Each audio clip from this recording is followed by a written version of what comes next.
Hey everyone, how's it going? I am here to talk about the Oresteia by Aeschylus. The Oresteia is a trilogy of Greek tragedies by one of the greatest Greek playwrights.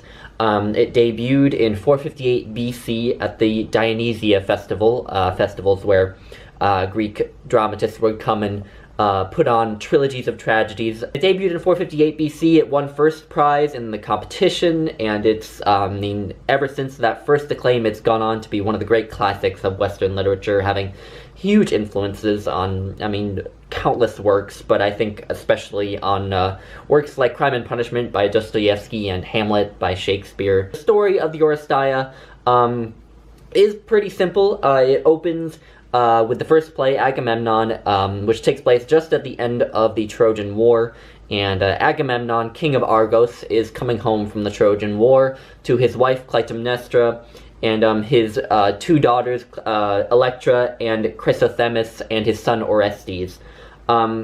Now, for some background on the situation as it stands here in Agamemnon's family, when Agamemnon was leaving Argos for the Trojan War, what happened was he had his armies of the Achaeans gathered, thousands and thousands of warriors, and they, needed to sail out to Troy, but what happened is the winds wouldn't blow for them, because obviously ships need wind to propel the sails, and winds would not blow for them, and they couldn't set sail.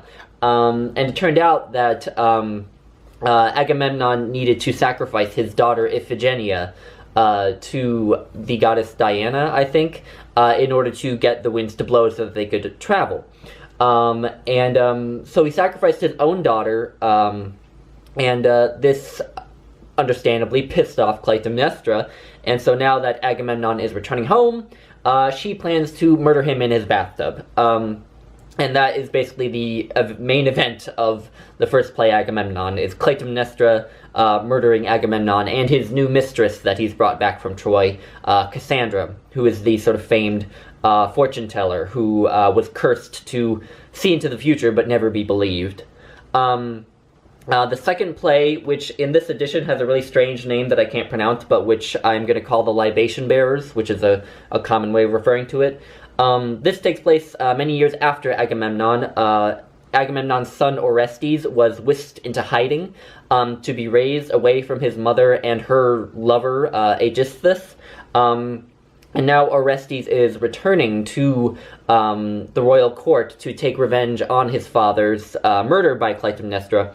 And this constitutes the main action of the second play. Orestes getting revenge on Clytemnestra with the help of his sister Electra, who is very incensed at Clytemnestra's murder of Agamemnon. However, at the end of the Libation Bearers, there is a twist, in that Orestes has obtained revenge for his father's murder, but now the Furies, who are three goddesses who are in charge of punishing those who've committed sins, start to haunt him with madness, because he's just, by killing his mother, he's committed matricide in retaliation for his mother's murder of his father. So in order to see to one blood debt of the murder of his father, he has incurred another blood debt by murdering his own mother. And the third play picks up right from there. The third play is called the Eumenides. In this play, Orestes wants to be freed from his torment because he's being followed around by these Furies and has been cursed with madness even. The god Apollo tries to take responsibility for Orestes' actions, because it was Apollo who originally told Orestes, implored him to get revenge on his father.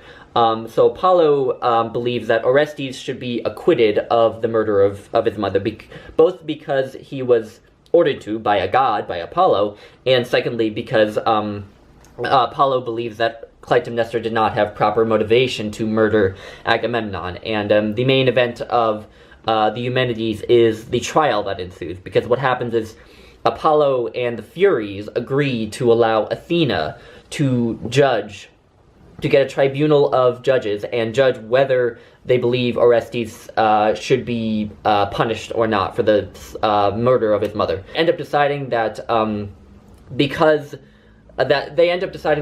Clytemnestra did not have proper motivation to kill Agamemnon, because Agamemnon had the right to sacrifice Iphigenia, because children essentially belong to their fathers, and women are only vessels within which male children are carried.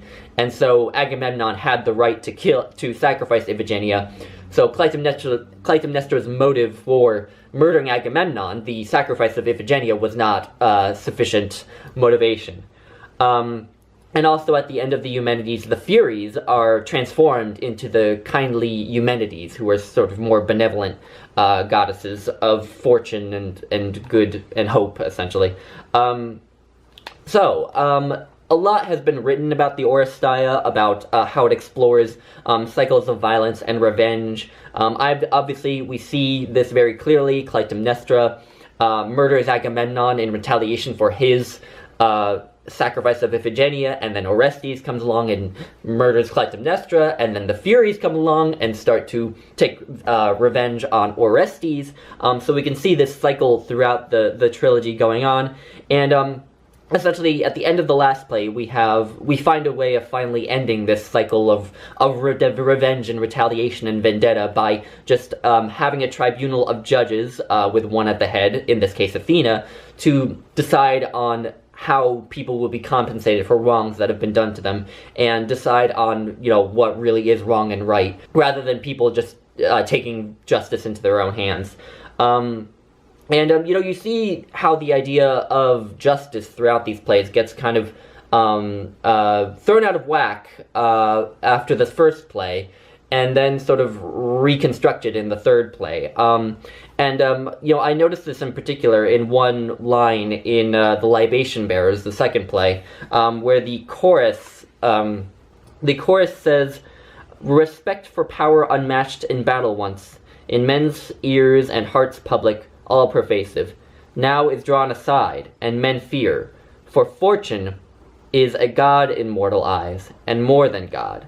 And yet the scale of justice stands and watches, swift to visit some in life, for others pain abides in twilight realms, while on the rest night descends everlasting."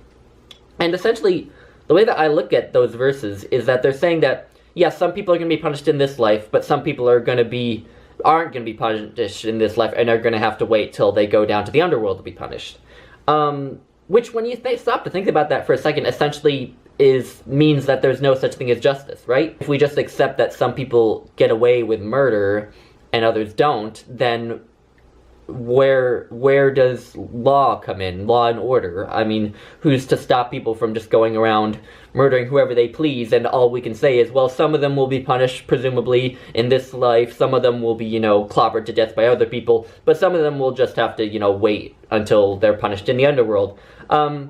So I could see in the second play how the idea of justice was sort of thrown into whack. But, and then the third play, though, we have it sort of mended, and we have a new sense of justice. Whereas in the first play, the idea of justice was, you kill me, I kill you, an eye for an eye. In the third play, it's, you attacked me, and this is what the law says I can get to compensate me for what you've done to me. And that is the way of ending that cycle of violence.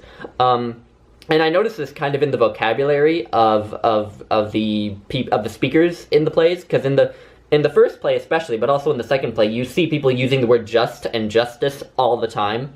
A lot of people in these plays in these first two plays are certain that they know what justice is and what is just. But in the third play, you see the word judge and judgment everywhere. Let's actually judge and deliberate and decide what's right and what's wrong, and how we should compensate people for wrongs that have been done to them, etc. So you see this progression from essentially the barbarism that you see in the Iliad of Homer to law codes, as we saw at the height of Athens and in many civilizations ever since. As always in Greek drama, it was hard for me to pass judgment myself on any of the characters.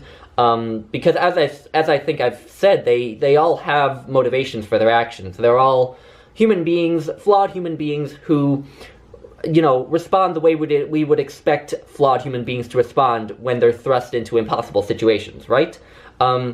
Even Agamemnon, when he sacrificed Iphigenia, yes, that's horrible, but he risked losing the respect, essentially, of his army of thousands, which could have possibly threatened his kingship, which is not a pleasant position to be put in. So he felt the need to sacrifice his own daughter, and you have to imagine that him sacrificing his daughter still wasn't a pleasant thing to do, right? And then obviously I sympathized with Clytemnestra, who lost her daughter as well as, you know, Agamemnon's daughter. So I felt for her as well, and I felt for her especially because she's a woman, and that decision at the end of the Eumenides on the case of Orestes is distinctly unfriendly toward women, because as I said, they essentially decide that Clytemnestra did not have proper motivation to murder Agamemnon in retaliation for his sacrifice of Iphigenia, because Iphigenia was Agamemnon's property, essentially. And essentially what the judges say is that women don't have any ownership over their own children. So you can see the institution of misogyny into law right there at the beginning of, almost at the beginning of civilization, which has sort of haunted Western civilization ever since, and most civilizations ever since. But really, on the other hand, Clytemnestra is actually the character I remember most from this trilogy, even above Orestes. She's just an electric presence, really, I think. She appears in all three plays, actually. In the third play, she appears as a ghost. But my favorite scene is actually where she appears as a ghost. There's a scene where she's imploring the Furies to be more vigorous in their haunting of Orestes, because she doesn't think they're doing a good enough job of punishing him. And she says this, "Aho, asleep? What good are you to me asleep? While I, deserted and humiliated, wander a homeless ghost. I warn you that among the other spirits of the dead, the taunt of murder does not lose its sting in the dark world below. I am the accused and not the accuser, with none to defend me, brutally slain by matricidal hands. Look on these scars and remember all the wineless offerings which I laid upon the hearth for you at many a solemn midnight, all now forgotten, all trampled underfoot. And he is gone. Light as a fawn he skipped out of your snare, and now he laughs at you. Oh, hear me, I am pleading for my soul. O goddesses of the underworld, awake. I, Clytemnestra, call you now in dreams." She was just the greatest presence for me in this play. I will also say that there's a great production of the Oresteia on YouTube, which I'll leave a link to, and the actor who portrays Clytemnestra is brilliant. So I'll leave a link to that, and if you're interested, go watch it. I will say that my one, perhaps, criticism of this trilogy would be that the last play, the Eumenides, is a little boring. There isn't much action or character development. It's obviously very important to the story and the themes of the story, but it's mostly pretty dry. It's kind of just a stale deliberation over, what's right and wrong. Which again is important, but doesn't give much drama or psychological insight to the characters. So the trilogy does, for me, kind of peter out at the end, but still absolutely worth reading. I still really enjoyed it. I think it's a really interesting book. I'm really glad I reread it. This is my second time reading it. Anyway, those are my thoughts on the Oresteia. What do you think of it? If you've read it, I want to hear. Because, it seems like one of those books that's just, like Hamlet, inexhaustible. I will see you all in my next video. Bye now.